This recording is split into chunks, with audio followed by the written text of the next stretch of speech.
Cloner un disque dur en entier, sans aucun matériel externe, juste avec 2 petites commandes, et oui, non seulement c'est possible, mais en plus, c'est d'une élégance technique assez folle. Alors aujourd'hui, on va décortiquer ensemble comment faire ça de manière simple, rapide et, franchement, super efficace. On s'est tous déjà retrouvés dans cette situation. Il faut faire une copie parfaite d'un système. Mais voilà, pas de dock externe sous la main, pas de disque USB, rien. Juste un bête câble réseau. Alors comment on fait? Eh bien la réponse tient en seulement 2 outils que l'on a déjà. Le but du jeu, il est simple. On veut une copie bit par bit, une réplique exacte, un clone parfait d'un disque, mais transféré à travers un réseau. Et le tout en utilisant uniquement les outils les plus basiques qui soient. C'est ça le défi. Et pour relever ce défi, on n'a besoin que de 2 petits héros de la ligne de commande, vraiment juste 2. 2 utilitaires qui ne paient pas de mine, mais qui, une fois qu'on les combine, deviennent une solution de clonage réseau surpuissante. Alors voilà, la clé, c'est la synergie parfaite entre ces deux-là. D'un côté, on a Dédé. Pensez à lui comme une photocopieuse numérique de l'extrême. Il lit une source et paf, il en sort une copie absolument identique. De l'autre côté, on a Netcat. Lui, c'est notre téléporteur. Il prend tout ce que Dédé lui donne et il le zappe instantanément de l'autre côté du réseau. L'un copie, l'autre transmet. C'est aussi simple que ça. Pour rentrer un tout petit peu dans le détail, Dédé, c'est vraiment un outil fondamental. Ce qui est dingue avec lui, c'est qu'il se fiche complètement des fichiers, des dossiers. Non, lui, il travaille au niveau des blocs de données brutes. Et c'est justement ça qui nous garantit une copie parfaite qui inclut absolument tout le secteur de démarrage, les partitions, l'intégralité du disque. Et son acolyte, c'est Netcat, ou NC. Son rôle, c'est d'une simplicité, mais alors géniale. Il crée un tuyau numérique, un tunnel direct entre 2 machines. Il ouvre un port d'un côté, il se met en mode écoute et il retransmet tout ce qui arrive à l'autre bout. C'est lui qui va construire le pont pour que toutes les données de Dédé puissent traverser. Bon, maintenant qu'on connaît nos 2 champions, il faut juste préparer un peu le terrain. C'est une phase qui prend 2 minutes, mais elle est absolument essentielle pour que toute l'opération se passe comme sur des roulettes. Alors, en gros, il y a juste 2 trucs à faire, pas plus. D'abord, on s'assure que nos 2 machines se parlent bien sur le réseau.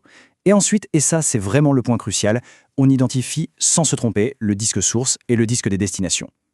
Logique, simple, direct. Pour la connexion, franchement, rien de sorcier. On donne une adresse IP fixe à chaque machine, par exemple 192.168.0.1 pour la source et .2 pour la destination. Une fois qu'elles sont sur le même réseau, elles peuvent se parler directement, c'est tout ce qu'on demande.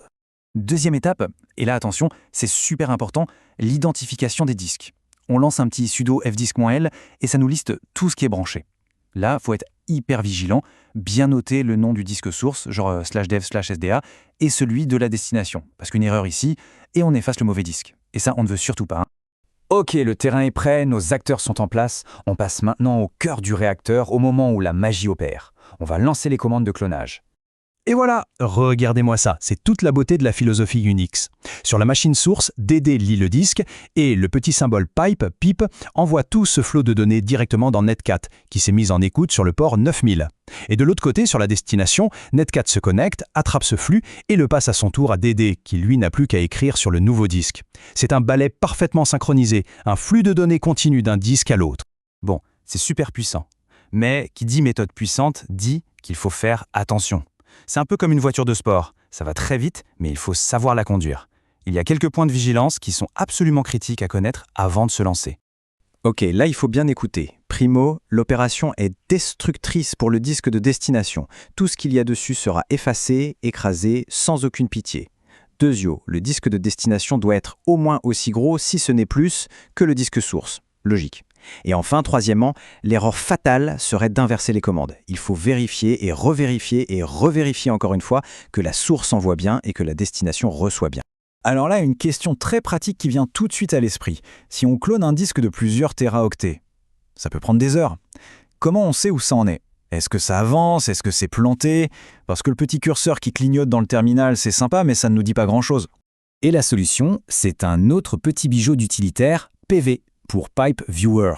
C'est génial. On le glisse juste au milieu de notre commande, entre Dédé et Netcat, et hop, comme par magie, il va nous afficher une barre de progression, la vitesse de transfert, le temps restant, tout ça sans perturber le moins du monde le flux de données. C'est juste parfait. Au final, ce qu'il faut vraiment retenir de tout ça, c'est la puissance incroyable qui peut naître de la combinaison d'outils tout simples. C'est vraiment ça l'essence de la philosophie Unix. Chaque outil fait une seule chose, mais il la fait parfaitement. Et on peut les enchaîner comme des Legos pour accomplir des tâches hyper complexes. Et attention, ce n'est pas juste un petit tour de passe-passe technique, ça a des applications très concrètes. On peut s'en servir pour faire des sauvegardes complètes d'un système, pour déployer en un clin d'œil une dizaine de machines identiques, ou encore pour restaurer un serveur entier en un temps record après un crash matériel. C'est ultra pratique. Et tout ça, ça amène à une question un peu plus large. Cette combinaison DD-Netcat, c'est un exemple parfait. Mais quels autres duos ou trios d'outils simples peut-on imaginer qui, une fois assemblés, permettent de faire des choses incroyablement puissantes ? C'est une bonne question pour continuer à explorer, n'est-ce pas ? La question reste ouverte.